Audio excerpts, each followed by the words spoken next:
Hey guys, welcome back to the podcast, the Courtesy Violation podcast. This week we are going to be discussing the Open at Austin results and a little bit of the controversy for the Hole 18. It'll be fun. Yeah, listen here, Mint This, Austin Brew Works. Nobody makes our Kristin cry. Don't you make me come down there and enjoy a good non-alcoholic beer and play your course. You hear me? You are nothing but a dirty, stinking, low-down hyena.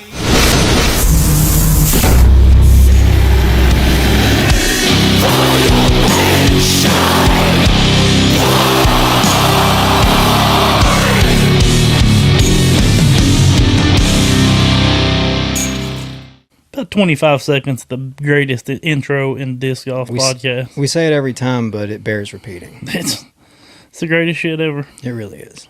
Thank you, Fastness Rex. I don't know if those guys keep up with us anymore, but if you do, once again, thank you for making that for free. Yeah. For free. Yeah. Anyways, going straight into it, congratulations to the winners at Open at Austin, of course. Holyn Handley taking her down. Yeah. The only FPO player to finish under par. Yeah. That's pretty impressive. It was impressive. There you go. I had her on my fantasy pick, as a fantasy pick, and it paid off. Yeah. As a matter of fact, I think the three FPO players that I picked, all three, it was top three. Yeah, you had a good week. Had a great week. One fantasy this past week. That's Forget FPO. Let's talk about my fantasy. No, that last round. Actually, before we get into it, the whole tournament. Well, the last round, watching the battle between her and Kristin, it was, man, I think she shot like a 940 something rated like last 948 round, or something. a 2-over round, and man, she almost gave it to Kristin, but Kristin, She made some mistakes. She didn't want it. She was like, "No, you can have it. I'll finish one stroke back." But it was a battle, and it came down, to the very end. Like, I thought Kristin was going to hit that putt and take it the extra holes, take it to playoffs. But it was big. But I mean, it looked like it was online. Yeah, it just they were trading shot for like every hole. It was back and forth, and nobody put the foot on the throat. No, it was like the momentum was just back and forth, to and fro. yeah. But it's like neither one of them had the killer instinct, or not the killer instinct. It was like the killer play. Yeah, they didn't really have the X factor, either one. I felt like. I mean, I don't know. I think Kristin's last round was under par, maybe. I think it was maybe like a 980, but that's subpar for Kristin. Yeah, like, that's substandard for Kristin. She shot 3 down. Three down, yeah. And, it was just kind of one of those things where I was watching, and I'm like, this is so, like, fucking interesting. Like, this is so wild to watch, but it's really, like, it was only because they were both making mistakes. 2-stroke swings, like, every other hole. Yeah. There was only, like, 2 holes where there wasn't a swing. Yeah, I mean, it was just back and forth. Crazy exciting, but it was really exciting for almost, like, silly reasons. Because they were both, like, making mistakes, but I mean, once again, made it awesome to watch at the end of the day. The wind, it's Texas. The wind's going to be blowing all the time, I guess. That's what I hear. I've never played down there, but it looks like it. It was like both courses played extremely tough. Like, I mean, the winner, the FPO winner was 1 under. Mm-hmm. I mean, that's not great. You know what I mean? It's not great. Just makes for some hard golf. I mean, she averaged... Just kidding. Let me pull this up real fast. She averaged a 989 event. Well, that's not bad. So, yeah, not too bad. But, I mean, man, we're so jaded with FPO nowadays where the win is averaging over 1,000 rating. So, but 4 rounds, that's a lot to ask for on those courses. We'll go ahead and go through your top 4. You got Holyn Handley, of course, Kristin Lett. Side note, it's Kristin Lett. Is it? It's not Lot. It's not Lot. It's not Lat. It's somewhere between Let and Lat. So it's like Kristin Lett. So I thought it was Lot this whole time. Yeah. What's the umklaw for? Is that what you call it, umklaw? I think it's called a umfrotte. I don't know. What is that?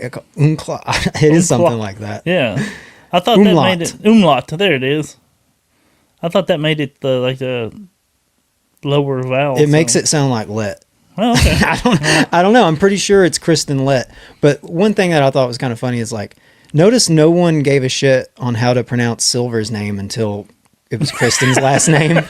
That is. Now all of a sudden it's Kristen's last name. They're like, guys, get it straight. It's pronounced Kristen Lett. That's funny. I've never thought about that. Silver's probably been correcting people this whole time, but no one knows about it. No foreheads, bro. It's just Silver. He's lucky that we didn't call him Kristen or the Silver Tartar. Yeah, no shit. He should have took her last name. Forever overshadowed by his girlfriend's play. That's funny. Her wife.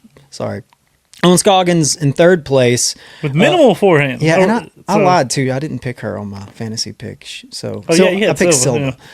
Yeah. She started out saying that she was only going to be throwing no sidearms. Yeah. And she lied about that. That's the reason I think most people, I don't know why we're on fantasy so hard, but I think most people took her off their fantasy lineups because she came out and said she wasn't throwing forehands. And she did throw minimal, but man, she played great. Absolutely. And her backhands were smooth as fuck. It made me forget how good her backhands really were. She has touchy backhand shots. And she's pretty accurate with them. Yeah. Like I guess I never really thought about it that much just because it's mostly forehands. Yeah. And she did throw mostly backhand, but man, there were some shots where she was pulling out that. It's almost like she was like, nah, like pride got to her, you know? Yeah. And she would hold her elbow after every forehand shot. She said it was making her whole hand go numb. She probably stopped throwing it. Yeah, but I mean, it got her extra money. Yeah. She got solo third place. She moved it from 6th to 3rd. Yeah, absolutely. Only a few strokes off first place. Yeah, before the final round, she was like, maybe I'll get the 4th at the best. Like she didn't, know, she didn't think she had a chance of coming. But nobody. She shot 7 down. Yeah, she said that last round. She's like maybe 5 down. Yeah. When Perkins was interviewing her, ended up shooting 7 down. So forever exceeding expectations. Then you got Silver Saarinen in 4th place at 6 over. That was the girls I picked: Kristin, Holyn, and Silva. But yeah, there you go. There's your top 4. It was fun. It was a fun watch. Do we need to go ahead and talk about 18 now? No, we'll come back to it. We'll come back to 18. All right, go ahead and go to MPO. The Finnish Cowboy. The Finnish Cowboy. 2-time. Niklas Anttila. Two-time. I mean, won after a playoff with Kyle Klein, back-to-back playoffs with Kyle Klein. Last year he had a playoff. He had a playoff. Was it with Kyle?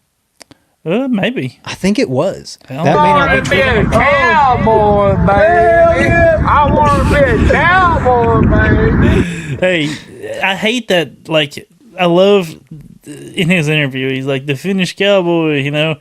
And as much as I like the Boy Scout from the fucking the Boy Scout leader grabbing him, man, Hill, he's the Finnish Cowboy now. He's got to be. He's earned that title. He does. I mean, he's wore the cowboy hat twice. He looks fantastic in it. Looks great in it. If you put some turquoise on him, maybe a big belt buckle, it would almost work. Finnish Cowboy. Congratulations. That was also super fucking exciting. Another week of very exciting disc golf. Just like Waco, the Open at Austin was, same thing. Yeah. Almost had a 3-way playoff. We love our 3-ways over here. We do. And Burr almost drained a step from 150 foot. Yeah, it was way far out. It was about as far out as the drops, as the landing area to the island hole in 18. It was about that really far. It really was, yeah. He almost hit cage, and so ended up just being a 2-way playoff. We like 2-ways here too. Yeah, that's more traditional. But the 2-way playoff, it was fun. Only lasted 1 hole, and Kyle made some mistakes. We like 1 holes. All right, that'll be enough. Kyle made a lot of mistakes though. Oh yeah, those putting woes. The last 2 days, I don't want to say he was nervous, man, but like. I think his. I don't. Yeah, but he's been in that situation before. Sure. But I think his putt just is so much more affected by the wind than what most people's are. That I think he was just struggling with it, and once it gets in your head, you know how it is, dude. Like when your head gets rattled with your putt, it can do crazy things.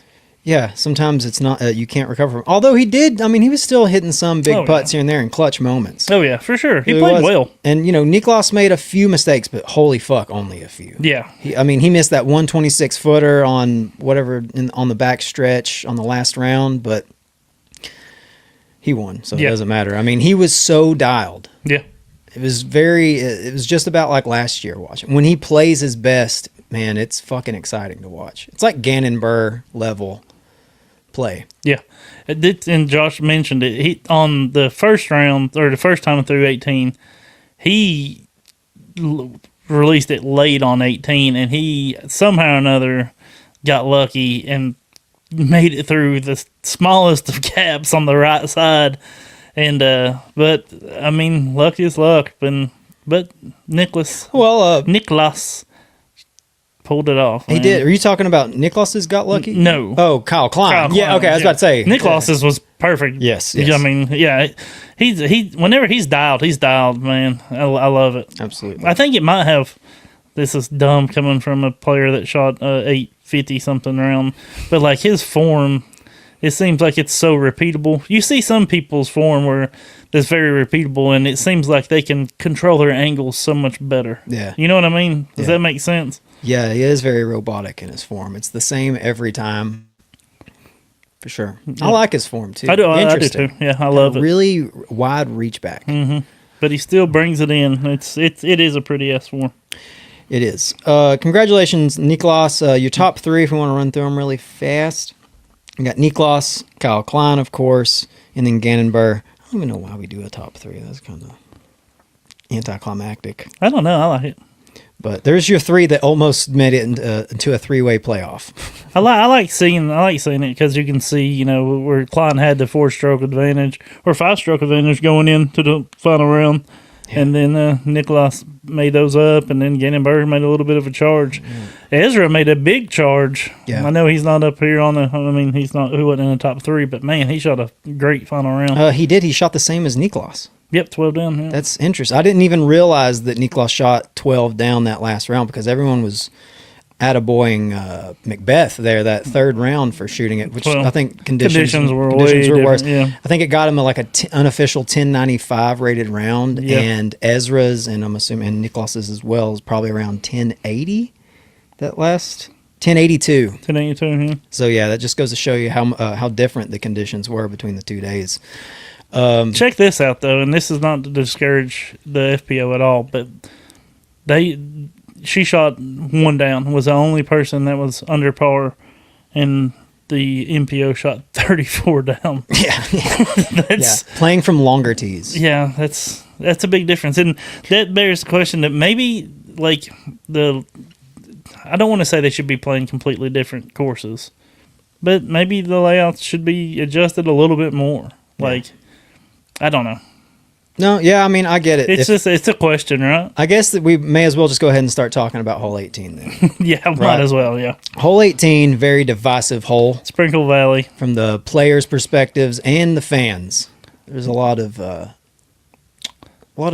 stuff said about it. A lot of different people, different views of it. A lot of people, are different sides of the fence on it. Yeah, I'm more so like, if we're talking just MPO, because it's most importantly, FPOs, the ones I think that raise the biggest concerns about it. Yeah. But for MPO, it's like all of those dudes are capable of throwing a couple stock shots, throwing a couple putter shots, and getting a par. But with the wind, too, I don't know. I'm really starting to think about it. Well, yeah. Well, with MPO, one thing I kind of wish they would have did, instead of narrowing the fairways going up into the neck of the woods, which is where the stairs are at, don't do that. Just leave it wide, and if somebody wants to go fucking ape shit, if AB or somebody wants to go crazy and try to get to those trees on one throw, let them go for it. Fuck it. Yeah. You know what I mean? I wish they did that, which he could have still did. He could have still tried that, but it's just it would have been too much. You know what I mean? Yeah, and we'll go into Mint's statement here in a little bit, but they did comment and say that they made it OB at that area where the steps were and stuff because of conditions, and they didn't want anybody. They said that if it rains, there's ponds there. Yeah. Pretty much, if it rains, there's ponds that happen. Create there, dangerous playing conditions. Yeah. So that's understandable. And with that in mind, they were also wanting to kind of make it a hard fucking hole. And it is. And there's nothing wrong with that, right? I don't think so. I mean, I don't know. I hate to see the best female player in the world taking a 10 and then an 11 or vice versa. Yeah. But I hate to see her cry. Yeah. Know what I mean? And it is. I would have cried. It's there's just so many. I've went back and forth all fucking weekend about this whole thing. Like, I'm like, I hate to see a hole like that change the outcome of a tournament, because if you look at it, if you just scratch that hole, like just completely scratch the scores of that hole, Kristin wins by 5 strokes. Yes. Which is crazy. Yeah. But also, you could say that about every fucking hole, right? Yeah. I mean, yes, every hole determines the outcome of a fucking tournament. I've actually played a tournament where they had to remove a couple holes because different people in my division were playing different layouts for the hole. There was a problem on the PDGA app concerning the layout, and so they had to scrap like 2 holes during that tournament. Now, some people took birdies and some people took 6s. Yeah. So it's like, yeah, that can happen. You can pick any hole and your scores would have been changed. I actually saw where somebody posted what the FPO scores, where everyone would have finished if they would have just taken 18 out completely. And it was kind of similar, really, to the actual final scores, but shoulda, coulda. But like my initial reaction, and I still kind of feel this way, is like, I kind of like the chaos of it, and I want to say, like, hey, you're the best players in the world. Figure it the fuck out, right? Like, it's 150 foot from the bottom of the steps to the green. Mm-hmm. They should have just flew it. Daniel from Tennessee Twos, he's like, why didn't they just Simon it and break it? Just throw it straight through the fucking green. Yeah. If you cross the green, you get to go to the drop zone. Yeah, that's... I mean, no, why didn't anybody... Holyn did that. Holyn did that. Yeah. So, I mean, but why wouldn't other people try it? Or were they trying it? Was the wind affecting it that much? Like, where they were afraid to? All of Kristin's throws going into the green definitely looked like she was trying to land it in the landing. And she shanked. And she was shanking the fuck out. And then she threw wind be damned. It's 150 feet. Yeah. And they missed putts and threw them out of off the green for OB again. So I mean, there's a lot of shit. There's a lot of those fucking strokes out there that weren't caused because that green and that hole. Now I'm sure that Two Hot Geese had quite a lot to say about it. They didn't like it on Joe Mez, and I know that created a pretty big stir. I think only fueling the flames, but they didn't like it. I think ultimately, I don't love the hole, but at the same time, it's like, everyone's playing this hole. Figure it the fuck out. Everybody's playing. It's fair because everybody played it. Yeah, I mean, everybody was taking 9s and shit. Like in one way, like you could say, and this is not the same, I guess, but if I'm playing somebody that can throw 500, because I do play with people that throw 500. I max out at fucking 350 most of the time. Well, let's just say, maybe 325. Okay, but I mean, internet distance. Like if we're playing a 700-foot hole, well, that 700-foot hole is not fucking fair. He can throw 500 foot farther. He can throw 200 foot farther than I can. This ain't fair. Yeah, you got to take. You got to change that hole and knock it down to 325. Absolutely. I mean, I understand what they're saying. I'm not arguing that there shouldn't be something, because I think it was OB on our Slack group said something like, that's fine if they don't want to change it. They just won't come back. Yeah. And that sucks. Because, I actually liked the course. It was fun to watch, and I think the hole's fun, and it caused chaos, and it was hard for the best players in the world. Yeah. That's cool. We don't see that a whole lot. Right. And we got to see Silver hold his gal. Yeah. That was very sweet. It was actually kind of a sweet moment. Yeah, but don't make Kristin cry again. I will come down to Austin and go to the mothership and have some beers with her, The Texas is going to have a bad reputation of making Kristin let cry, and that's going to piss people Dude, off. I don't like you calling her let. Like, that does not sound right. I don't mean to sound pretentious, but that's just how you say it, buddy. Kristin let. Well, I'm just going to call her Kristin. Kristin, it does sound a little like, I actually know something you guys don't know. It's Kristin Let. I put the it's umlaut, correct? Umlaut, yeah. Okay. What do I call it? Umquat? Whatever.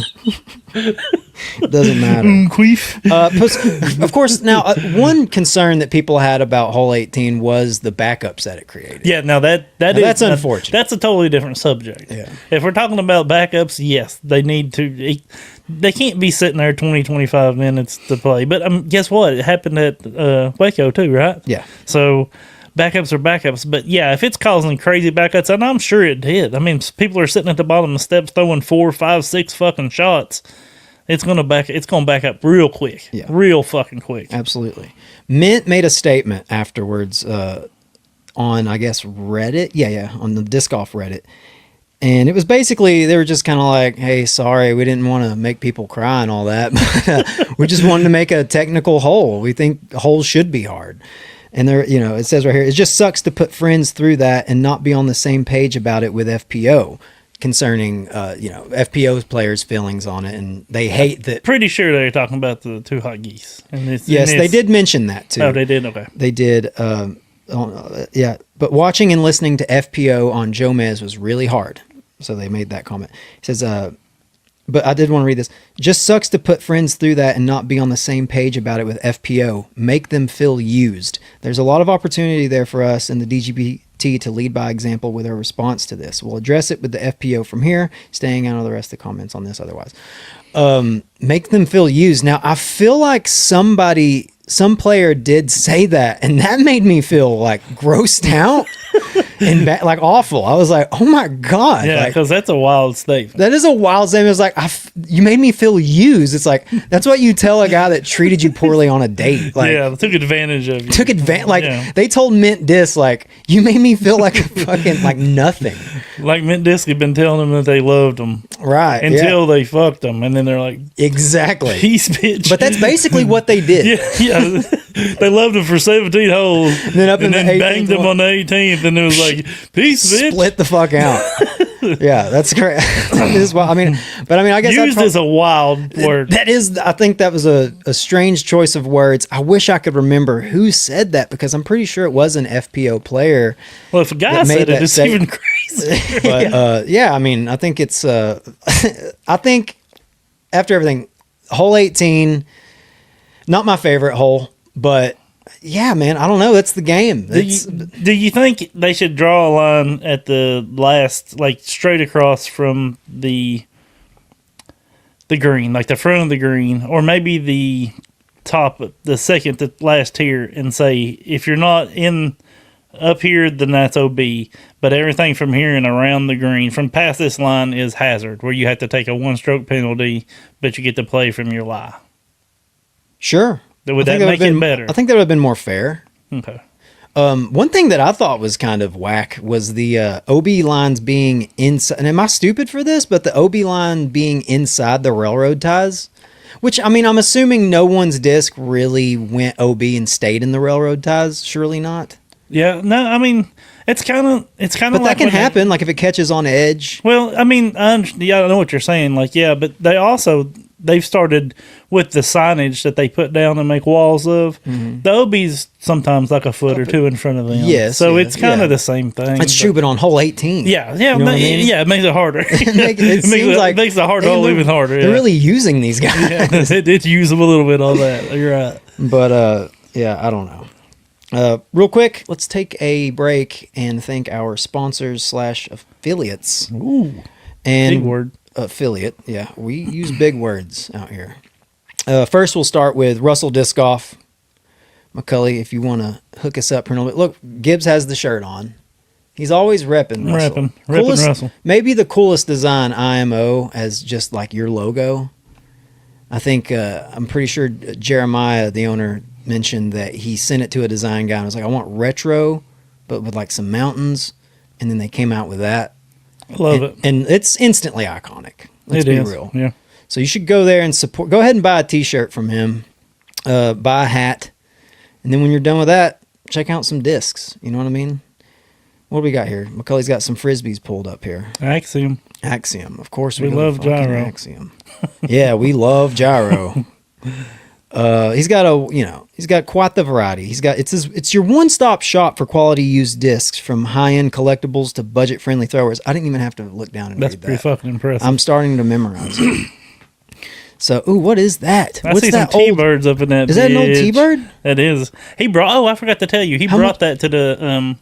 He brought that to the flex to show you, and you left too quick. Fuck, is that a KC Pro? Mm-hmm. How much is that, Macaulay?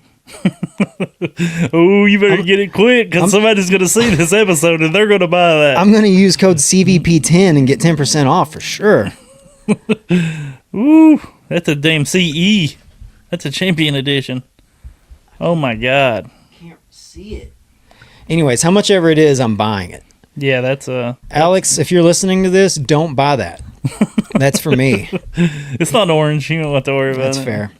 But yeah, go check it. I mean, obviously, he's got a great selection. That's a beautiful T-bird. That is. That's probably from 1992 or something. Probably. It's old. Like I said, if you use code CVP10 at checkout, you're going to get 10% off. And if you spend more than $50, you probably will. Yeah. You're probably going to. Might as well. If you spend more than $50, you can pair that with code SHIP50 and get free shipping. What's this right here? Innova T-Bird Swirled Star KJ Nybo 10 time. Oh my goodness. God almighty. That's a beautiful Frisbee. It is beautiful. I like the original yeah, you KJ like this. Nybo Yeah, stamp. you like I'll tell you what, though, about a KJ Nybo T-Bird is those runs, 10 and 11 time runs, are way too overstable for me. Really? I bought one. I spent like $40 on it. Got it and realized immediately, like, this isn't for me, I don't think. Good headwind. Good headwind. Yeah, it'd be a good headwind disc for sure. But I wanted it to be like my thrower. You know? I wanted it to be like, throw it out in the woods, my old trusty Flexy. T-Bird. A little flex around the tree. No real flexing with that disc for my arm speed. So if you're not a pussy, go to Russell Disc Off and get a 10 or 11 time KJ Nybo T-Bird, and I'm sure he's got them. He's got quite the selection. I noticed he had a pound bag at the flex. So if you're in the market for a pound bag, he's got one up. It's a used one. I don't know. I didn't see the price on it, but he's got one. Whatever the price is, you'll get 10% off if you use save the code a lot. CVP10. Remember, the more you spend, the more you fucking save with our code. You're genius. Next up, Heiser Creep. This is our longest sponsor, affiliate. I don't know what to call these guys. They sponsor us. They affiliate with us. Yeah, they fuck with us. They fucks with us, dude. Yeah. They fucks with us. They are a horror-inspired disc golf apparel company, of course. I like the way you say whore. I try to. Well, I usually say whore. You enunciate way better than I do. Well, I try to. It's in conversation between the two of us. It's whore. Yeah. Like, I watched a lot of horror movies growing up. Well, it's not a lie. I fucking love horror, dude. But, on here, I try to clean it up a little bit. That's good. Especially when we're talking about affiliates. Of course, we want to be professional in regards to that. Yeah. But we want them to keep fucking with us. Yeah, because if we keep mispronouncing shit and sounding like idiots, they may be like, we don't even know what they're saying half the time. Hell no. And then they'll pull the plug. We don't need that. Be honest with you, we haven't even been in contact with these guys in months. I don't even know if the code still works. They might owe us money. We're not sure. We have no clue. But I tell you what, go support them anyways, because they're good dudes from the Midwest, and they got a great vision. If you love horror, man, you need to check these guys out. Yeah. Because they're great. For sure. I'm wearing my Heiser Creep hat right now. So is Gibbs. He brought it to the party. No fucking around. Yeah. There's your Bascomet t-shirt. Love that one. Sick design. If you're satanic, if you're not, wear it. I wore that to a round a couple of weeks ago, and then got a call a few days later, and was asked if I cared if they said a couple of words before we played. So I think a bad omen. Yeah, well, I think they seen the shirt and were like, "Wow, we really need to talk to Gibbs." Have you heard of the Disking Disciples? Yeah. I was like, ooh. I'm like, oh, it's not that serious. I just like the design. They affiliate with us. Yeah, they're affiliates. They have one of their newest designs out is the Bound by Chains Hellraiser theme. And I told you guys last time, if you missed the pre-order, you miss getting an actual lament configuration that opens up and shoots chains into your face and opens up a different dimension. It's bad. It drags you straight to hell. Straight to hell. What does he say? Jesus wept. But yeah, if you use code CVPOD, you get 15% off. 15. Once again, the more you spend, the more you fucking save. Yeah. CV Pod, get 15% off over there at HauserCreepDiscOff.com. Yes. Check them out.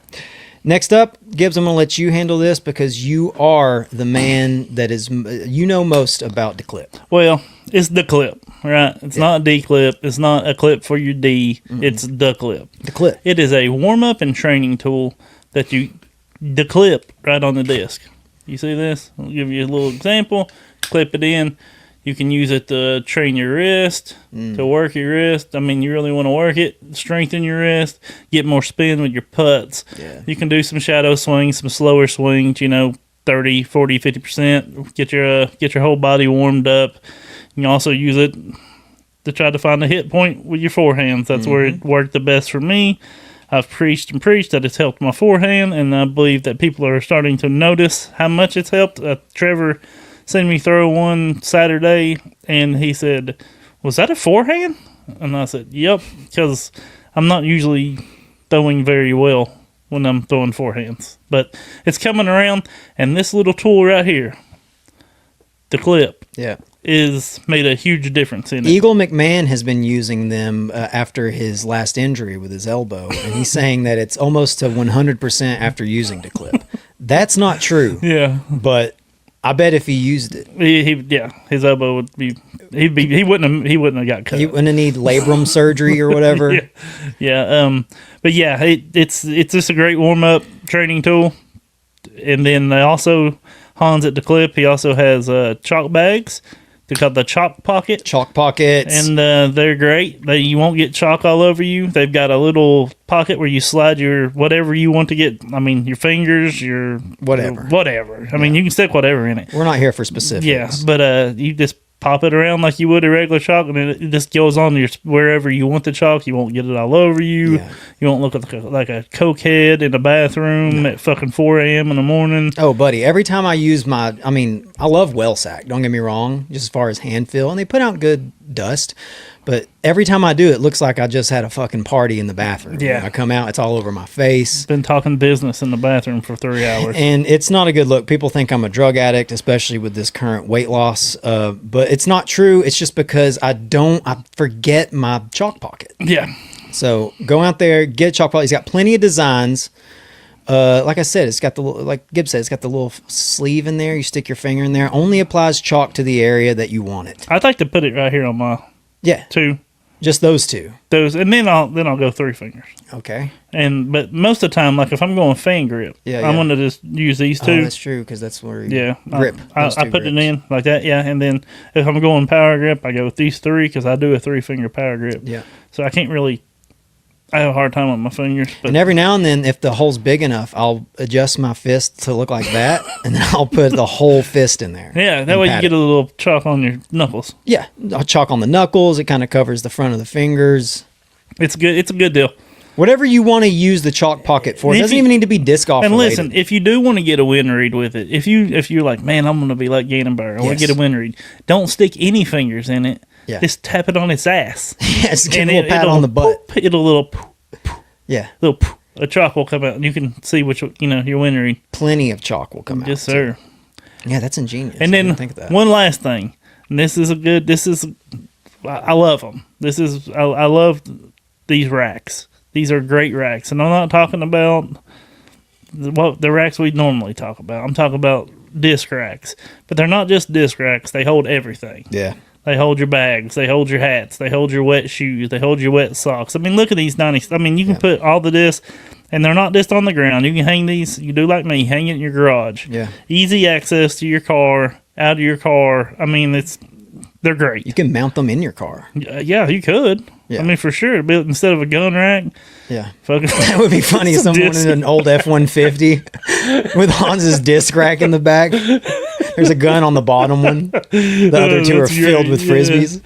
Yeah, but you can do that. These racks are premium. They're strong as fuck. Yeah. And you can do whatever you want to with them. And once again, Macaulay said the D-clip flesh pocket is coming out fall of 25. He's getting into everything. Yeah. Hans is really expanding. Yeah, he's a businessman. We love Hans. We love the clip family. Yes, of course. He's gonna get mad if I don't quit calling it D-clip. It's the clip. God damn it. Well, he's already had 2 lawsuits. Oh shit. People putting it on their dicks because we kept calling it D-clip. Like They're it's like, actually "Well, we getting in the heard." pee hole and it's irritating it. They have a case. CV Pod for 20% off. 20% off. 20%. That's incredible. Yeah. Think about that. I mean, if you went to fucking, I don't know how much a well sack costs, but you could probably get 2 declip chalk pockets for the price of 1 well sack using our code CV Pod. Probably.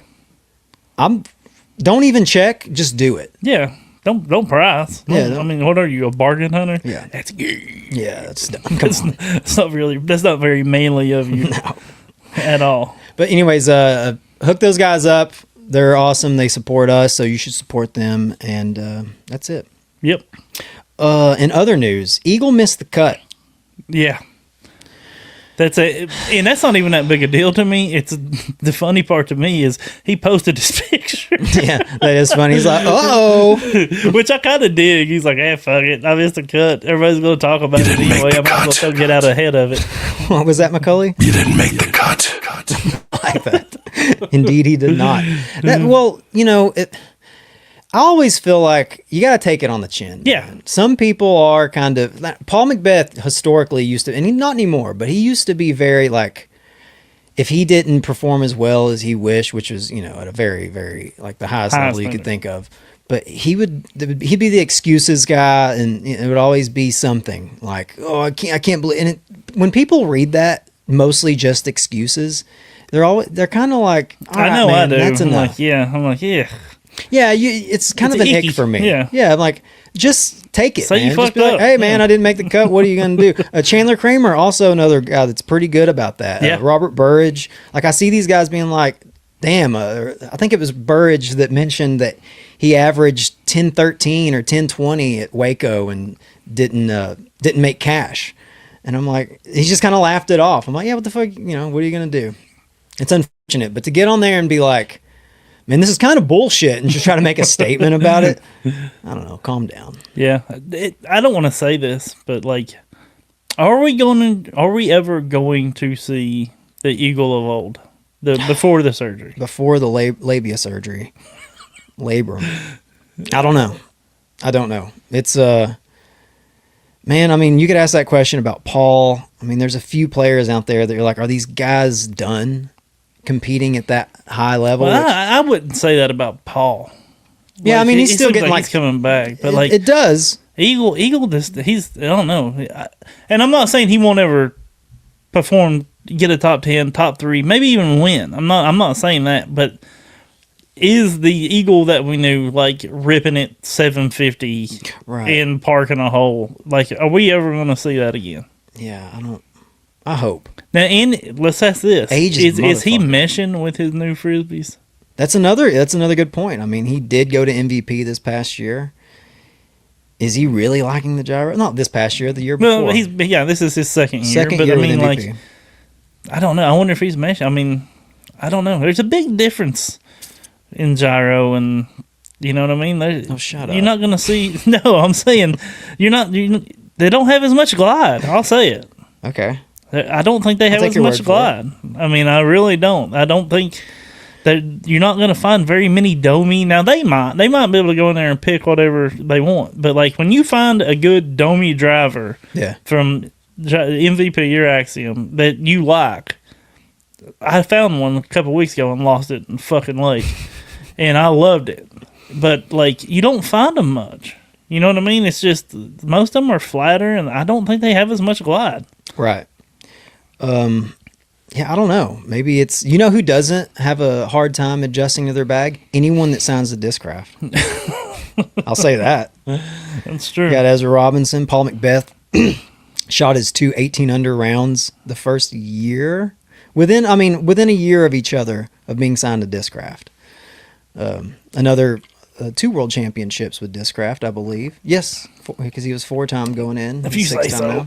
I don't pay attention to Paul McBeach. There's other examples out there. We skipped the Attagirls and Attaboys. We go right back to it. So we'll go right back to it. Our only Attagirl that we have here is Taylor Chosek made cash. Tied 20th. That's awesome. Hats off to her. I've been paying attention to her game. What is this, Macaulay? Attagirl. Is that her PDGA picture? Did she go? Or did you do that? That's regardless. Wild. It's great. It's her. Yeah, that's good.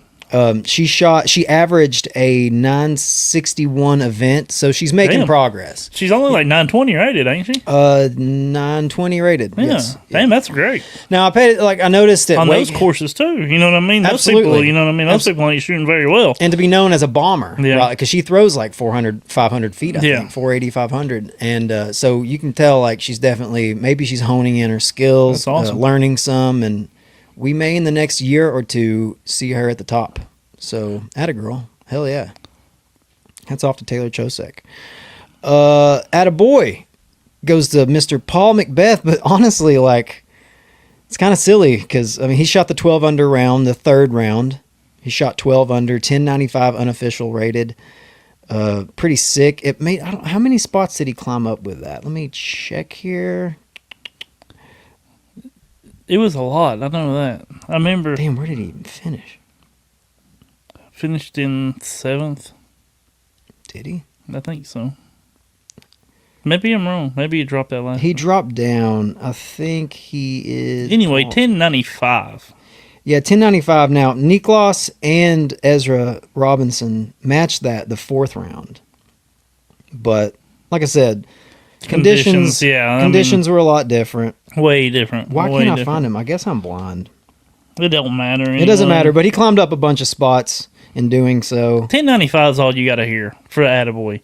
If you shoot a 1095, you're going to get on the Attaboy list. That's his rule. That's a rule. And that's the Paul McBeth that we knew, from days in the past. That was his experience showing.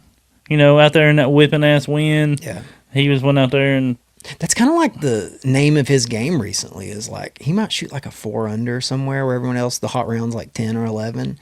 And then he'll pop off with a hot one. Kind of like a Calvin Klein. I almost said Calvin Kleinberg. None of that made sense. I don't even know who the fuck Calvin Heimberg. Calvin Kleinberg. That's his new name. Yeah. I have underwear that says Calvin Kleinberg. But it's kind of like his thing too, right? I mean, Calvin Heimberg will make some big mistakes, but then like one round he'll shoot like 14 under somewhere, and people are like, "God damn!" Well, the thing with Kleinberg, you mean Calvin Kleinberg? Calvin Kleinberg, it's almost like he shoots his best rounds when he's out of contention.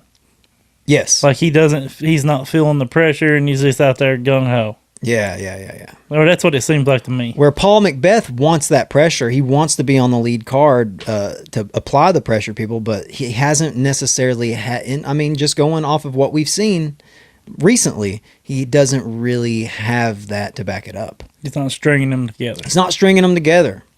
He will. He will, man. I'm a Paul McBeth fanboy. Yeah, I know. But I really do. I think before this year's over, and probably during the European swing, I think we could see a couple dubs for Paul. Yeah, but no one's there. Dude, everybody's going to be there. Yeah. I mean, everybody's going to be over there early for the World Championship. Not to mention, those Europeans over there play fucking good golf. Yeah, they're good. They're over there playing 1050, 1060 rated events. Oh, yeah, for sure. Definitely. Moving on. I'm going to mention this, but I guess we'll talk about it even though I'm ignorant on it. Vesey made a statement concerning the tariffs, which is basically the lady, I don't know, she is the tariffs. co-founder. I thought it said sheriffs.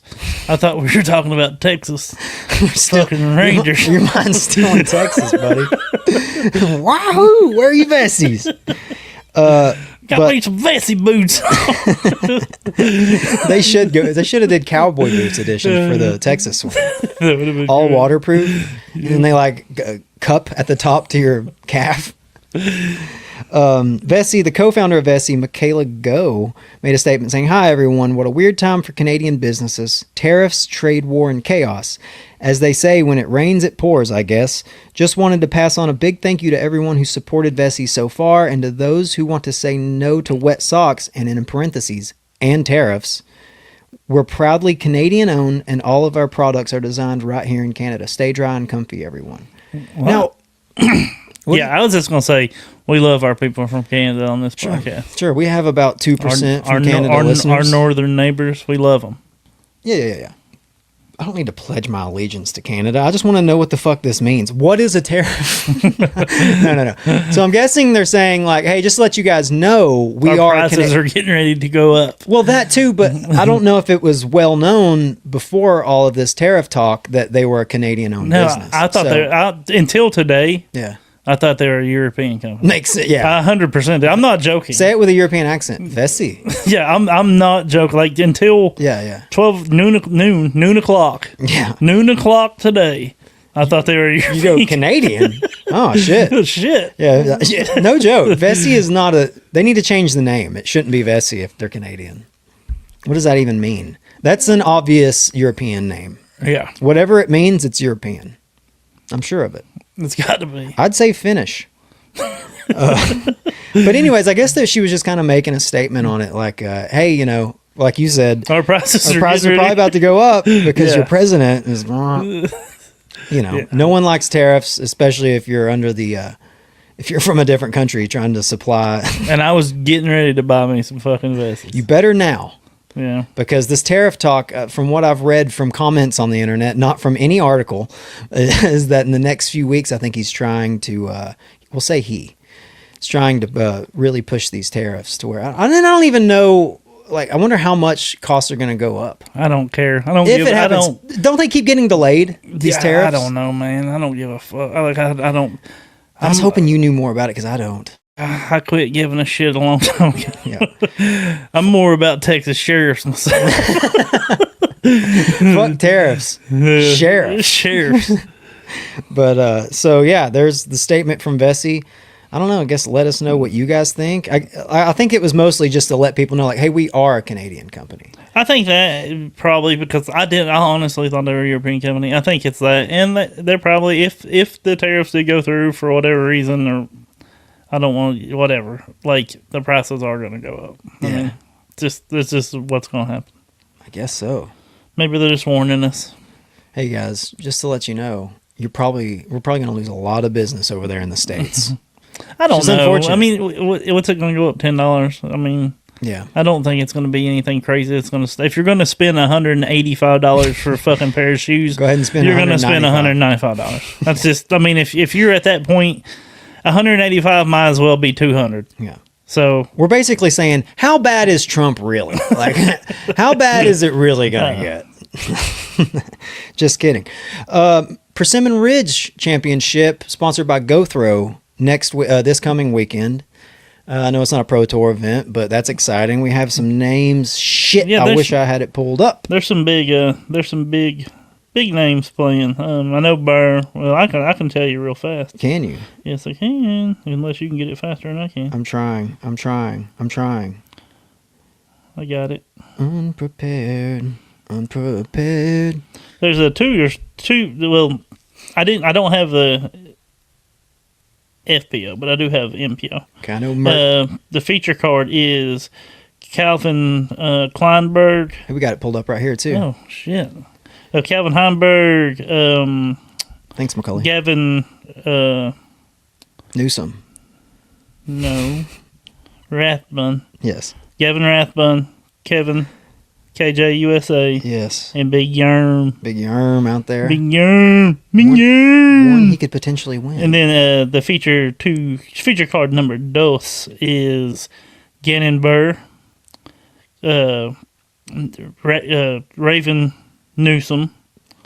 Who is that? Oh, Jake Hymanhammer and Sully Hymanhammer. And old Sully Tipton. If the whitest of white guys. If whoever's listening to this that's around Hebenheimer, y'all have to start calling him Hymanhammer if you don't already. Because he looks like he has probably a good rod. Probably. Skinny? You know? Yeah. Pretty tall. Yeah, he's got a rod. For sure. You got to start calling him Hymanhammer. I think that's it. Yeah, that's pretty much it. Who you picking for Persimmon Ridge? Calvin. Really, over Burr? Okay. Calvin Kleinberg. I'm gonna go. Of course, Gannon Bird didn't play the Tore Down Under, but I'm gonna go with Germ. Big Yerm? I'm gonna go with Big Germ. I think he's gonna take it down. I like Big Yerm. I think it's possible. Yeah, I'm down with Big Yerm. I am too. Bring MVP a dub. Yeah, absolutely. MVP dub. What else you got? Anything to talk about as far clap, as fucking a sore on my lip, a pretty bad cough, allergies. Yeah, it's that time of year, bro. The grass is turning green. The smell of jizz is in the fucking air. I hate a fucking dogwood. Is it dogwood or Bradford pear trees? Yeah, dude. And when the smell of jizz is in the air, old Daddy Gibbs fucking feels like shit for like 2 weeks. It's true. We were actually playing last week at the mounds out here at our local course, and I was like, dude, you can smell these fucking trees. I know you're going to be sick as a dog tomorrow. You have the worst allergies. I have pretty rough allergies, yes. But I've tried to battle through. This whole episode, I've been wanting to go. Yeah, clear your throat and shit. Yeah. So if I sound like I've got a load in my hung up in my throat, he does. Yeah, I do, but it's not. It's more allergies than load. Yes. You can hang up that computer call. Come over here and kiss me on my hot mouth. I'm feeling romantical. I am feeling romantic. Thanks, McCully, for these great drops, dude. And we love everybody. We do. Thanks for listening, y'all. Peace. Till next time.